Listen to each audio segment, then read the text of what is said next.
Imitation is the sincerest form of flattery, they say, but in business, it can be a deadly weapon. For a decade, Apple Computers has dazzled consumers and investors with a host of shiny things.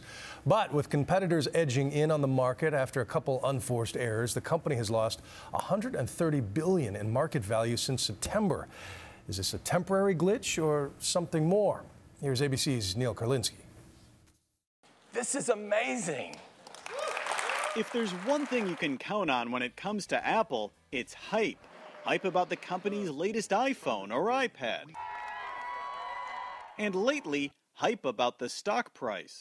And Apple stock is surging this morning after the company reported a jaw-dropping 73% increase in sales last quarter. For much of the year, stock market gurus have been making surefire predictions. Apple, the stock market sensation that sold for only about $7 a decade ago, is headed to an astonishing $1,000 a share.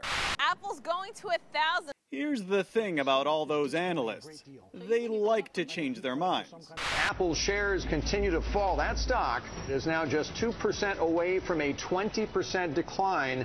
Today, Apple's stock gave up almost 4%, sinking from its high of $705 in September to a 5-month low today, and dancing around the edges of officially bearish territory. The growth of the company is spectacular, but it's slowed down. The introduction of the iPhone and the iPad are now in the rearview mirror, but there are some fundamental changes going on at Apple, and investor nervousness didn't just start today.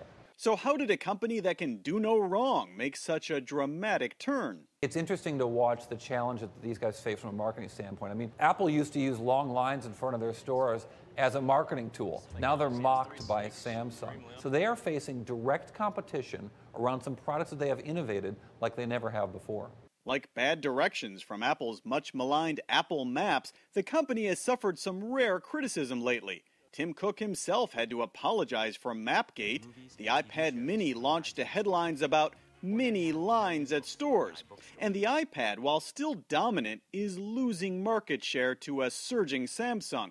Even Microsoft, long ago left in Apple's dust, has a new exciting tablet called the Surface, nudging for attention and even starring in mock ads, crushing the iPad. And there are deeper concerns. No new products are likely until well into next year. And aside from the expectation that Apple may reinvent the television, its products are no longer innovating the way many expect.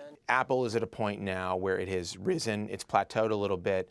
They need to re-spark that fire of innovation that they've had for so long, and it's a little bit harder. Betting against Apple is tricky. While it's true nothing goes up forever, the company is just getting started selling in China. It has more cash on hand than many countries' entire economies, and it's been written off prematurely before.